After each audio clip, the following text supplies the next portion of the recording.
Damn. Right off the bat. Let me see if I have it here. Here.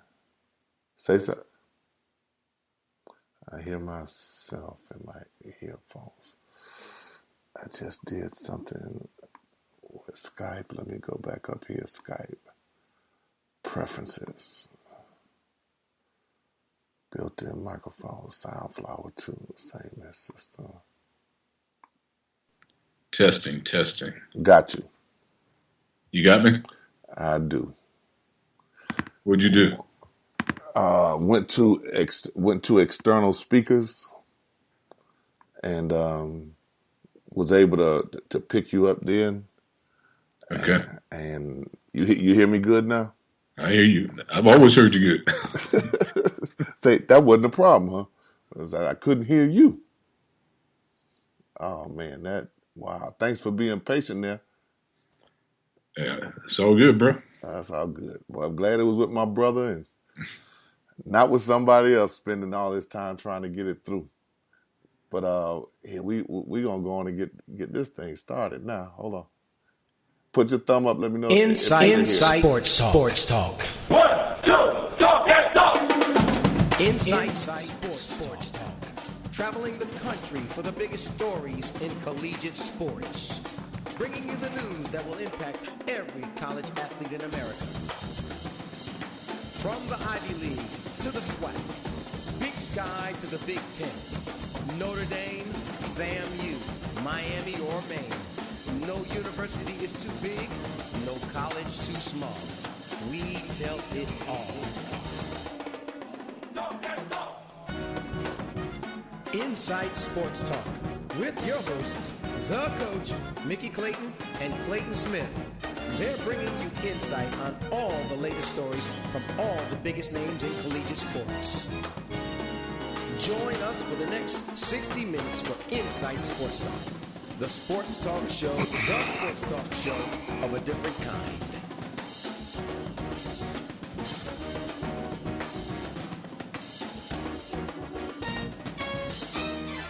Welcome to Insights. And this is your host, Mickey Clayton, the coach. And boy, it took forever to get this modern technology straight.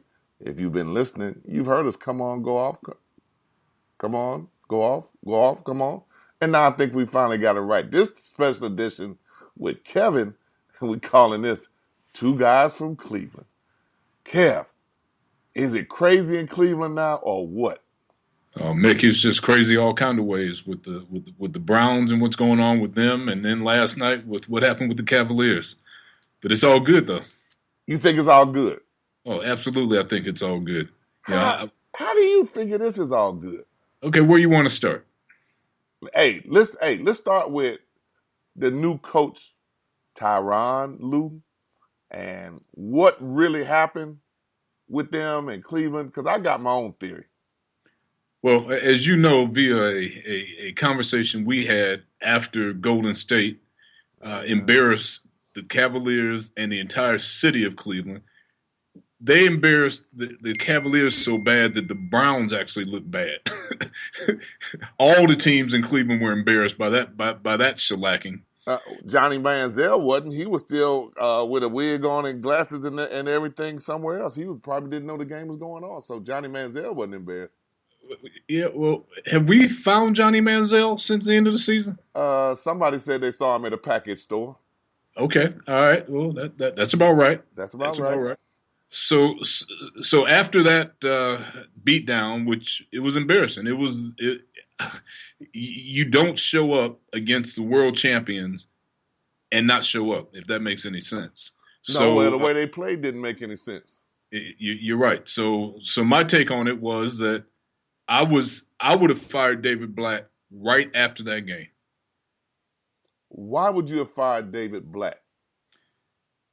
Well, I would have fired him because the owner has invested millions of dollars in overages in his payroll to be able to provide the coaching staff and the general manager all the players that they wanted, any player that they wanted.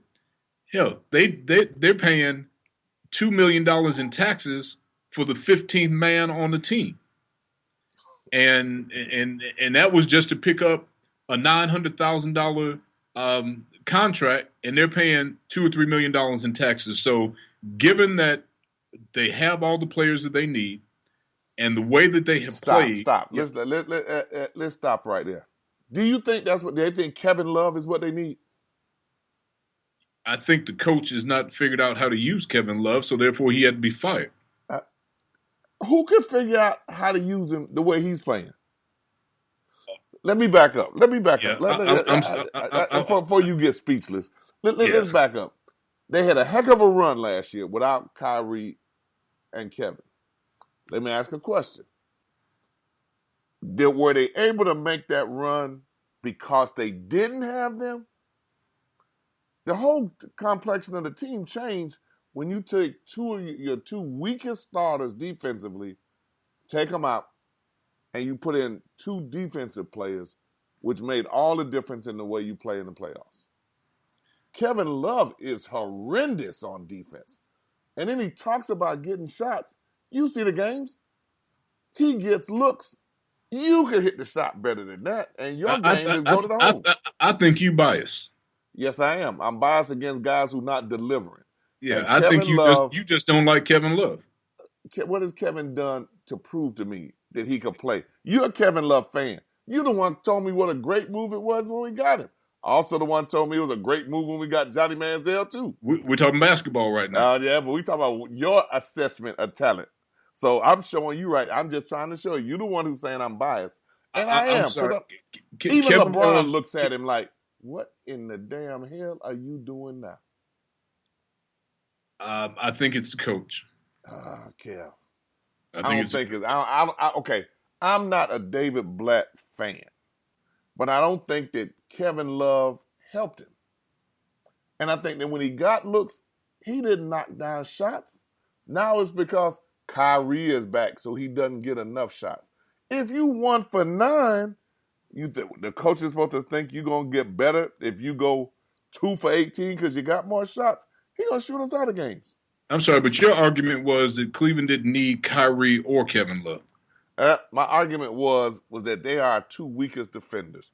I think Kyrie, you could hide one. If I had to pick one to hide on defense, I'd rather it be Kyrie. But if you have a 4 and a point guard that aren't defended, then you're in trouble. Kyrie is still young.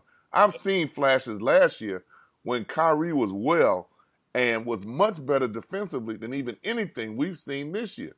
And then he gave up on it. But he has the ability to do it.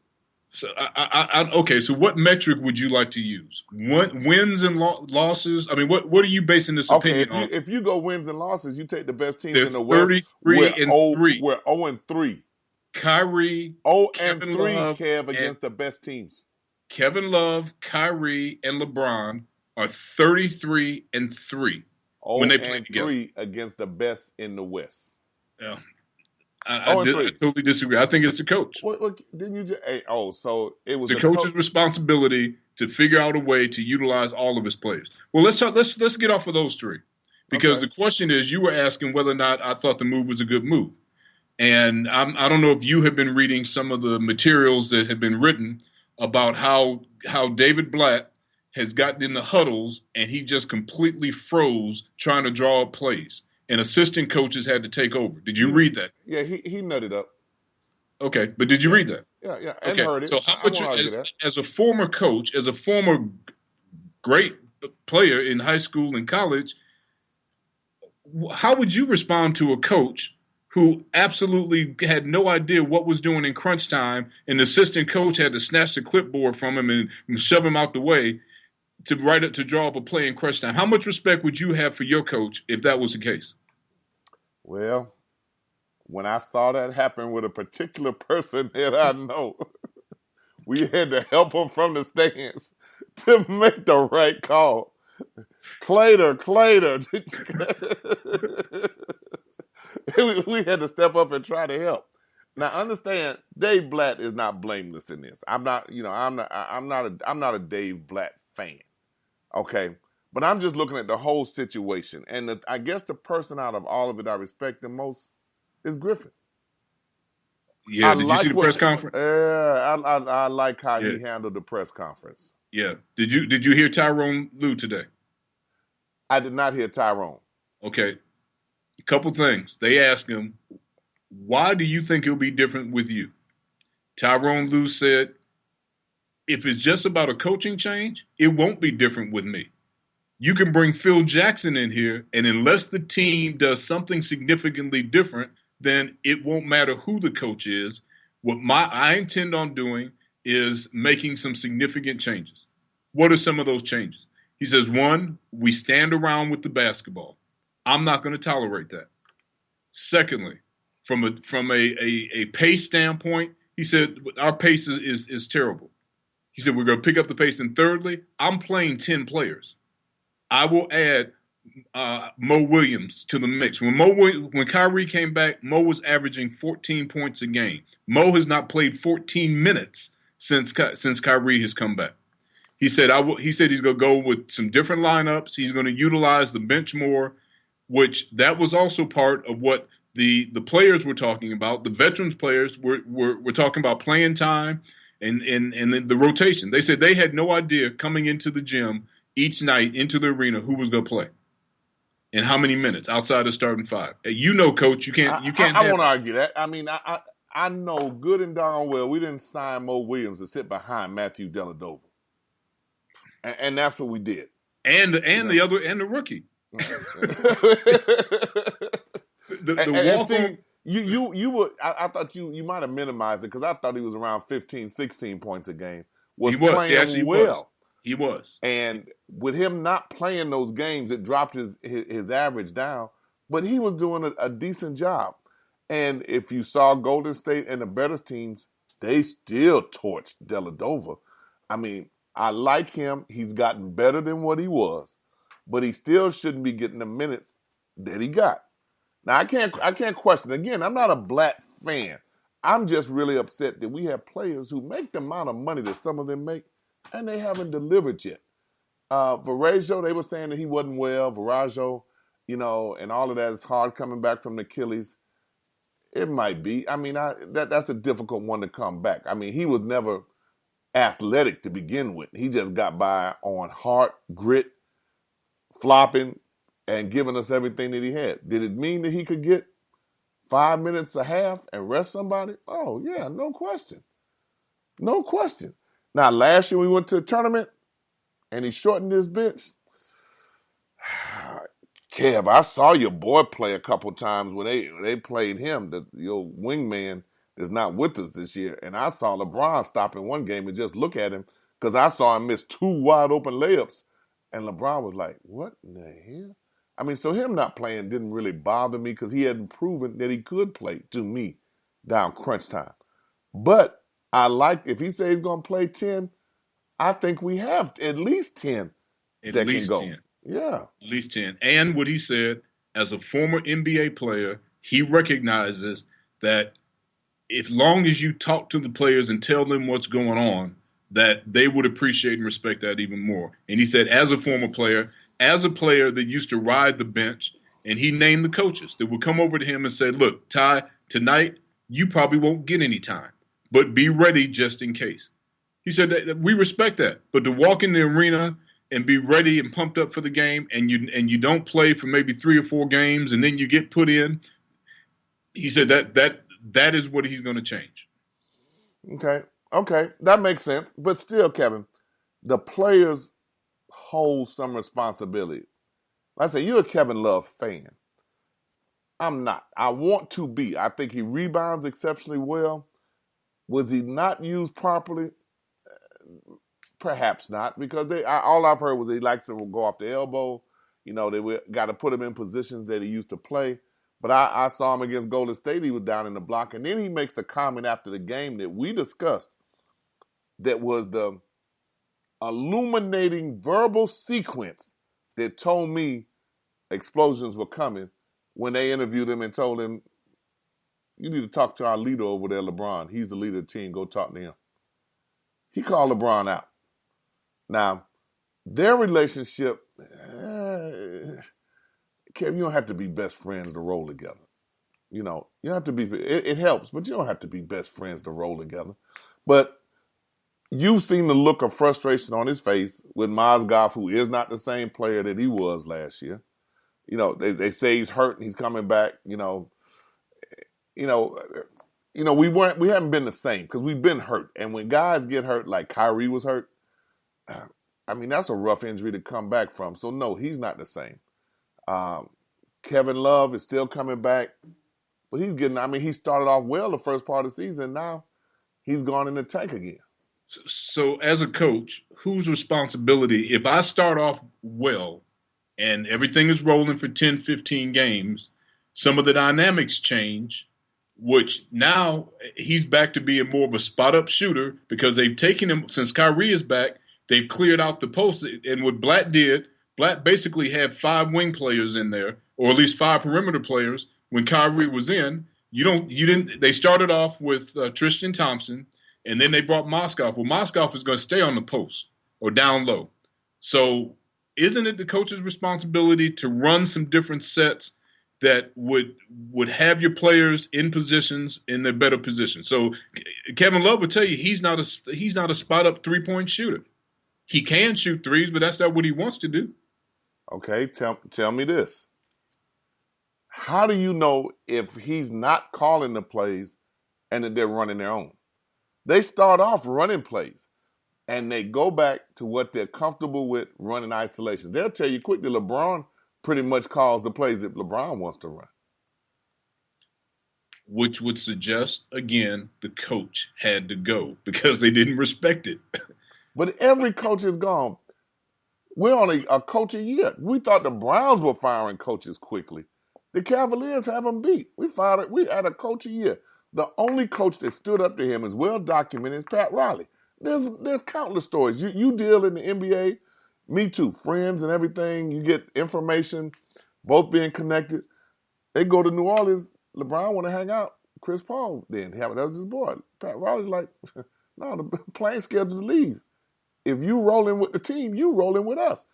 Get on the plane, we going. They were upset because his boys didn't have access to Miami like they did in Cleveland.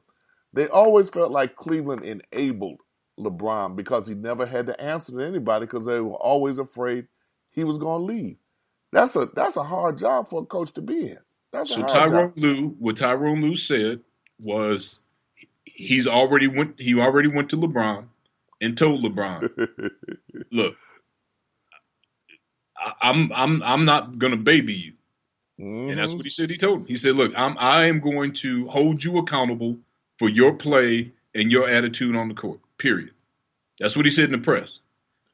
You need to see the press conference. Now, and he said, Kev, anybody can say anything. But David Blatt never said that. Now you got a point there. David Blatt was like, this is the greatest player in the world. I really like coaching him. He liked when LeBron let him coach him. I think he made a comment, something like that. Right. And see, here's why I think the moves are good. I appreciate the fact that this is a championship organization, meaning we are not going to anything less than that. So David Griffin, he was clear. And by him saying, I'm in the locker room, I've been around locker rooms, I'm feeling a culture that is this is nothing like we had last year. So the fact that they made a change and the ownership is like, we don't care about public opinion. As much money as we've invested in this team, we want to win a championship. Now, as we talked about the Browns, it's the same way to me with the Browns. Hey, the owner didn't get it right. He hadn't gotten it right yet, but he now is doing something completely different. He said he hadn't gotten it right yet. Huh? Yeah. And therefore, they're serious about, we want to put a winning product on the court or on the field. I respect that. Now we haven't even gone to the Browns yet, but in terms of dealing with the Cavaliers, David Griffin just made a whole lot of sense to me, and I appreciate his stance. Just like you said, he said, "I'm in the locker room, I'm around, I know what's going on." Did LeBron have something to do with it? Yeah, they kind of ran it by him. I mean, they kind of ran it by him, but LeBron was trying to remove his fingerprints from the guillotine. He was trying, and he's been trying to remove his fingers from it for a while. I mean, this has to have been something that the guys knew, because most people close to the organization have been hearing the rumors for a while. Blatt, I mean, he had this. They said if he wanted to run for mayor or governor, president back in Israel, that he'd be a landslide winner. Right. So one of the telling tales was when they talked about last year when he won his first game and the guys jumped on him and gave him the game ball and, were making a real big deal out of it. And they said he got angry with them, told them that he was not a rookie coach, that he had won thousands of games. Right. So his adjustment over here, his perception of himself over here was a little different. I'm not upset he's gone. It's just that now it's some people that, for me, still have to step up and play. And LeBron is going to be LeBron. At the end of the day, LeBron's going to do what he's on a mission. They don't like it. Magic got Paul Westhead fired. Michael Jordan got Doug Collins fired. Right. So, I mean, it's happened before. That part of it doesn't bother me. I just need Kevin Love to play better. And I need Teron to understand that he was the guy that everybody went to when he was the assistant coach. It's not going to be the same now that he's calling the shots. Right. So two things. Did you see, I thought I forwarded to you, did you see the Brendan Haywood? I heard it live the first time yesterday. Okay. But I also heard his story change just a little bit as it was told in subsequent interviews. But I heard it live the first time, which I thought was a heck of a candid interview for him to say. And you could hear him trying to make sure that he chose his words correctly. Right. So with that, as Brendan Haywood was clear around, look, the players didn't respect him. Yeah, that's what he said. And he said, no, it wasn't even about all LeBron. LeBron didn't really do what he wanted to do because they were trying to say was that LeBron's team, and this was a teammate of his. Mm-hmm. So that's one thing. The second has to do with, in my opinion, I think the Cavaliers at this point are going to absolutely go on a tear because a lot of the players were saying all these things. This came from the players, and then their attitude showed. So one of the things that came up, and I don't know if you heard this or not, but they were talking about Kevin. They said when the meeting was called that several of the players went into the meeting thinking that they were going to be told Kevin Love was traded.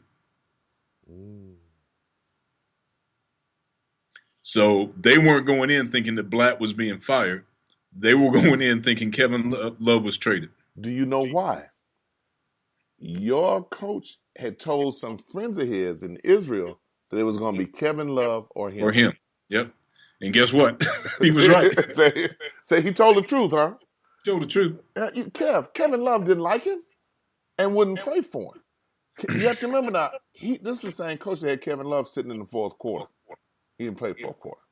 And this is the same coach that decided the best way to beat Golden State is to play Golden State's kind of ball in the finals and let's go small ball when the advantage, when we won 2 out of the first 3 games and had Golden State on the ropes, was having them play our style of ball. Right.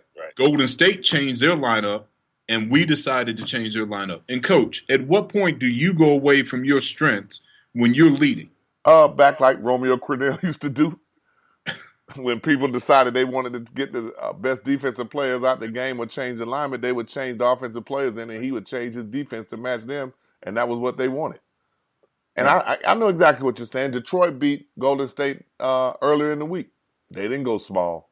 They were long and tall, and they played their game. San Antonio is not going to even consider it. Yeah. Do you think they're going small? Nah. And what I like to listen to what people don't say. So Tyrone said no. Explain that to me. How do you listen to what somebody doesn't say? Because in between the comments in which they make, you can make some inferences as to what they really mean. Just like you did. You just said several things in that comment without saying everything you wanted to say. Oh, the gift that you have, you need to put it in a bottle. I'll tell you right now.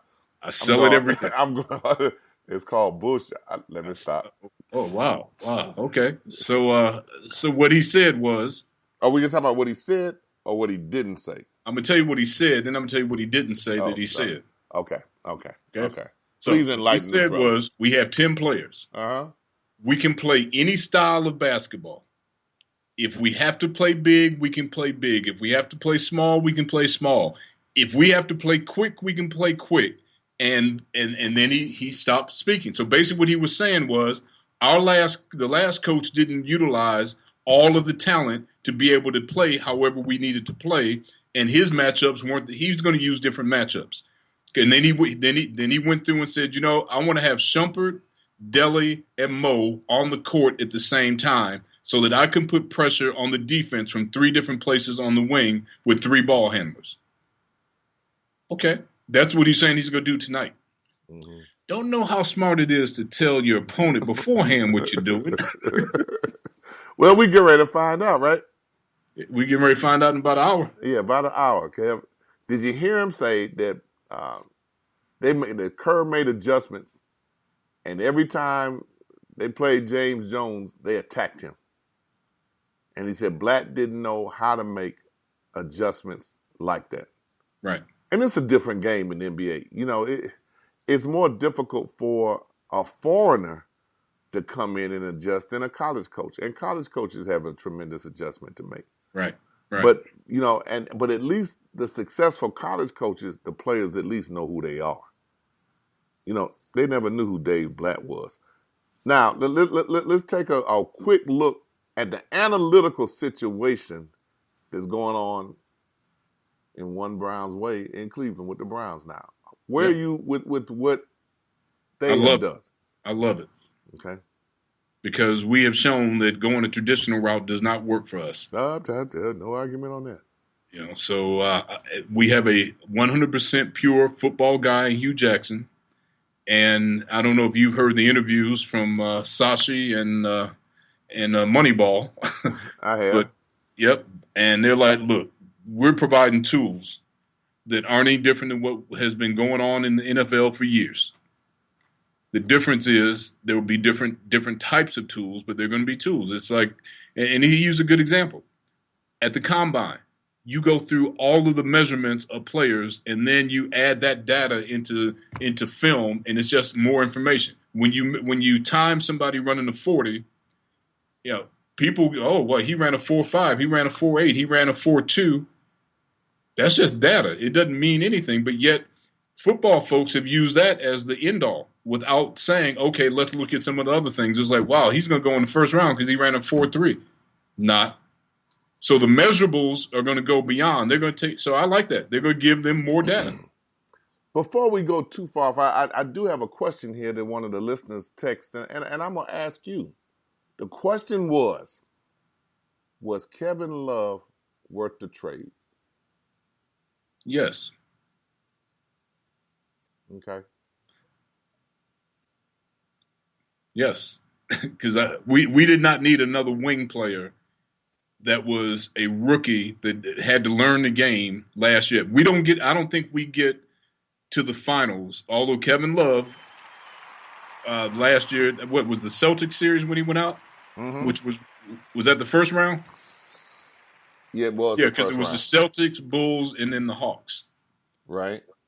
Yep. So, I don't know if we go on that same kind of tear at the end of the regular season that we went on with Wiggins. I'll agree. I think it was worth the trade.